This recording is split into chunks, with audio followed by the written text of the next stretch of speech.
ابو حنیفہ رحمت اللہ علیہ کے سامنے ایک آدمی آیا, پوچھا کیا بات ہے؟ کہنے لگا جی میری بکری گم ہو گئی. کیسی تھی بکری؟ کہ جی بہت اچھے گوشت کی, فربار موٹی تھی. امام ابو حنیفہ رحمت اللہ علیہ نے معلوم کیا کہ بکری کی زیادہ سے زیادہ عمر کتنی ہوتی ہے. کسی نے بتلایا ماہر نے کہ 7 برس. امام ابو حنیفہ نے 7 برس تک بکری کا گوشت نہ کھایا, اس شبے میں کہ وہ بکری شاید آج کٹ گئی ہو, آج کٹ گئی ہو, آج کٹ گئی ہو. تقوی اور پرہیزگاری اس کا نام ہے. کپڑے کی تجارت کیا کرتے تھے امام صاحب. ایک تھان میں کوئی نقص تھا, ملازم نے پوری گٹھڑی کا سودا کر دیا. اب وہ چلی گئی. امام صاحب نے پوچھا کہ اس میں ایک تھان تھا, اس میں نقص تھا, تم نے وہ بتایا اسے؟ کہنے لگا جی میں تو بھول گیا بتلانا.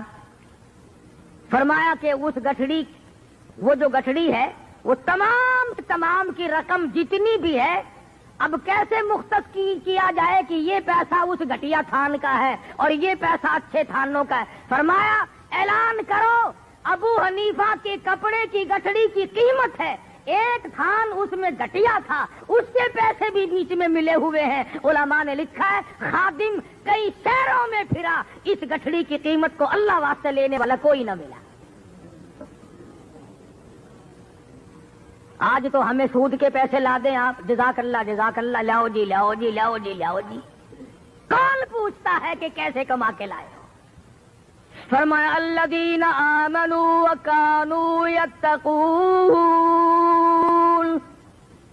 وہ لوگ جو ایماندار ہیں, پرہیزگار ہیں, اپنی زندگی کو پرہیزگاری کے تحت گزارتے ہیں. خوف خدا ان کے ملحوظ خاطر ہے, صبح کو ڈرتے ہیں, شام کو ڈرتے ہیں. ان کی علامت یہ بھی ہے والذین یبیتون لربہم سجدا وقیاما, وہ لوگ اللہ والے ہیں جن کی راتیں, جن کی تمام تر ساعتیں اللہ اللہ کرنے میں, خصوصاً پچھلی رات ان کی مصلی پہ گزرتی ہے.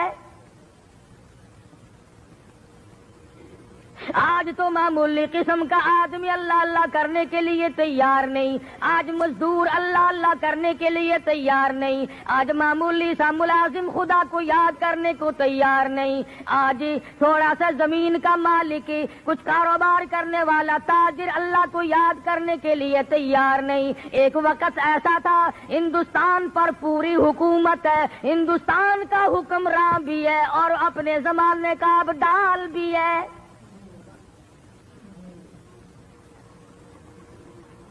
آج تو 2 ٹکے جس کی پلے آ گئے, اس سے اس کا غرور ختم نہیں ہوتا, اس کی انانیت ختم نہیں ہوتی. اللہ میاں نے تھوڑا سا حسن دے دیا, قبر میں جانے تک اس حسن کا غرور ختم نہیں. اللہ میاں نے تھوڑا سا کاروبار دے دیا, اس کاروبار پر اتنا گھمنڈ ہے. فرمایا قل اللہ یحییکم ثم یمیتکم ثم یجمعکم الی یوم القیامۃ لا ریب فیہ. او امیروں, او وزیروں, او سفیروں, او تاجروں, او ذمہ داروں, او پیروں, او بڑے بڑے مولویوں, میرا دربار بڑا مہنگا ہے. جب آؤ گے تو تم قل اللہ یحییکم, میں نے تمہیں زندگی دی, یہ نعمتیں میں نے عطا کی ہیں. ثم یمیتکم, میں تمہیں برباد کر دوں گا. ثم یجمعکم الی یوم القیامۃ لا ریب فیہ, پھر مجھے اپنی کبریائی کی قسم تم سب کو اپنے پاس کھڑا کر کے ایک ایک سانس کا حساب لوں گا.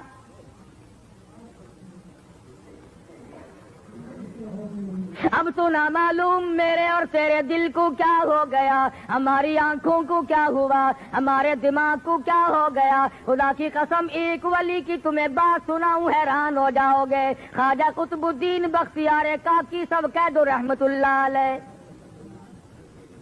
بہت بڑا ولی ہے.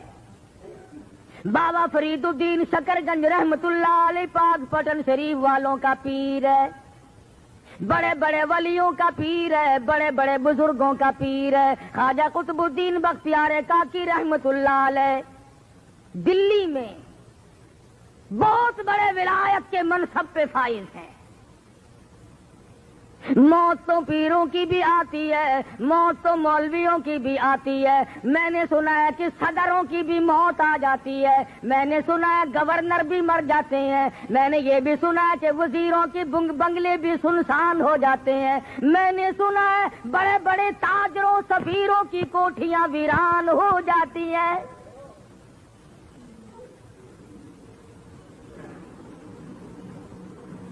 تھوڑی بہت ہی ملکیت کی تو کیا بات ہے, روئے زمین کے مالک چلے گئے.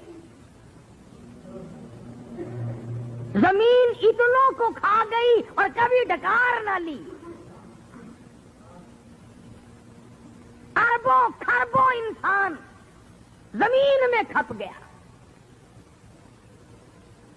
خواجہ قطب الدین بختیار کاکی رحمت اللہ علیہ کا آخری وقت آیا, وصیت نامہ لکھا. ہمارے یہاں تو وصیت نامے اس قسم کے ہوتے ہیں, چھوٹی کوٹھی چھوٹی بیوی کی, بڑی کوٹھی بڑی بیگم کی, فلاں رقبہ فلاں لڑکے کا, فلاں کار فلاں کی. ہم تو یہی لکھیں گے نا, اور ہم نے کیا لکھنا ہے؟ اصل تو لکھنے کی نوبت ہی نہیں آتی, گول مول دھڑم کر کے موت آتی ہے. فرصت ہی نہیں لکھنے کی. اور لکھے گا تو وہ جس کو موت کا یقین ہو, جس کا یہ خیال ہو کہ میری موت آئے گی. میرا تیرا تو یہ خیال ہے کہ ہم نے مرنا ہی نہیں. جو زمین میں چلے گئے موت ان کو الاٹ, ہم کیوں مرے؟ اللہ پاک فرماتے ہیں اور تم تو کیا ہو, تم سے بڑے بڑے آئے اور جب میں نے ان کو جھٹکا دیا کیوں نہ کر سکے. یہ چونکہ ولی تھے, وصیت نامہ لکھ دیا. میرا جنازہ, وہ جنازہ پڑھانے کی شرطیں لکھ ماری. پہلی شرط یہ ہے میری نماز جنازہ وہ آدمی پڑھائے. وہ آدمی میرا جنازہ پڑھا سکتا ہے جس میں 4 شرطیں پائی جائیں.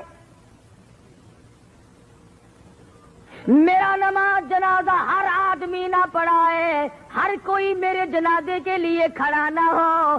وہ آدمی پڑھائے جس میں 4 شرطیں پائی جائیں. پہلی شرط یہ ہے جب سے اس نے ہوش سنبھالا میرے جنازے کے وقت تک اس کی ایک وقت کی بھی, ایک دن کی بھی, ایک نماز بھی جماعت کے بغیر نہ ہوئی ہو. ساری عمر میں کبھی تکبیر اولیٰ فوت نہ ہوئی ہو. بیماری میں, دکھ میں, درد میں, سفر میں, حضر میں, کسی وقت میں بھی, کسی پریشانی میں بھی, کیسی تکلیف کیوں نہ ہو, ایک وقت کی بھی جماعت کی نماز اس کی ترک اور قضا نہ ہوئی ہو. پہلی شرط نماز جنازہ پڑھانے کی یہ ہے.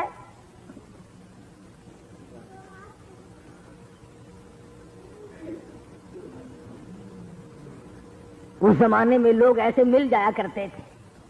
امام ابو حنیفہ رحمۃ اللہ علیہ کے واقعات میں لکھا ہے 40 برس تک عشاء کے وضو سے فجر کی نماز پڑھی. ایسے لوگ, علامہ ایوب سختانی رحمۃ اللہ علیہ کے واقعات میں لکھا ہے کہ ساری عمر میں ایک دن 1 رکعت نکلی اور وہ بھی ماں بڑی بیمار تھی, اس کو دوا پلانے میں دیر ہو گئی. ساری عمر رویا کرتے تھے کہ میری 1 رکعت قضا ہو گئی ساری عمر میں جماعت کی. ہمیں جماعت کی پرواہ بھی نہیں. علماء کرام نے لکھا جماعت بہت بڑی شے. عبداللہ بن ام مکتوم رضی اللہ تعالیٰ عنہ مدینہ منورہ میں نابینا صحابی ہے. مدنی کریم صلی اللہ تعالی علیہ وسلم کی خدمت عالیہ میں حاضر ہوا, عرض کرنے لگا یا رسول اللہ میرے ماں باپ آپ پہ قربان ہو جائیں, محتاج ہوں, معذور ہوں, مجبور ہوں, نابینا ہوں, ٹھوکریں لگتی ہیں, ٹکر بھی لگ جاتی ہے, نماز کے لیے آتا ہوں, اگر آپ اجازت دیں تو میں گھر میں نماز ادا کر لیا کروں۔ رحمت دو عالم صلی اللہ علیہ وسلم نے فرمایا ہاں تو مجبور ہے گھر میں نماز ادا کر لیا کر۔ وہ ابھی پوچھ کر 10 قدم نہ گیا ہوگا کہ جبریل امین تشریف لائے۔ عرض کیا یا رسول اللہ، آپ نے عبداللہ بن ام مکتوم کو گھر میں نماز پڑھنے کی اجازت دے دی، حالانکہ ایسے لوگوں کی وجہ سے دوسروں کی نماز قبول کی جاتی ہے۔ ایسوں کی وجہ سے تو دوسروں کی نماز مقبول ہوتی ہے، آپ نے اس کو گھر میں نماز کی اجازت کیوں دی؟ واپس بلایا اور فرمایا عبداللہ اذان سنتے ہو؟ جی ہاں یا رسول اللہ سنتا ہوں۔ فرمایا پھر تو مسجد میں آنا ہی پڑے گا۔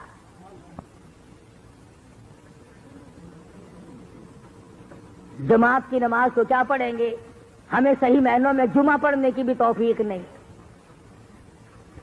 کئی لوگ جمعے میں بھی چلاکی مارتے ہیں، خطبے میں آ جائیں گے، جماعت آخری رکعت میں آ کے رل جائیں گے اور اپنے دل میں خیال کرتا ہے کہ میں نے جمعہ پڑھ لیا، تجھے یہ معلوم نہیں کہ گھاٹا کتنا پڑا۔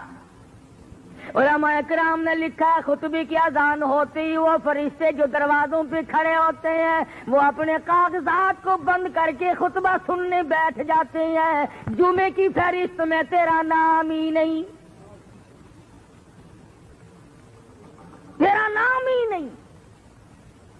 دکان پہ بڑا سویرے پہنچتا ہے کہ گاہک آ کر نہ چلا جائے۔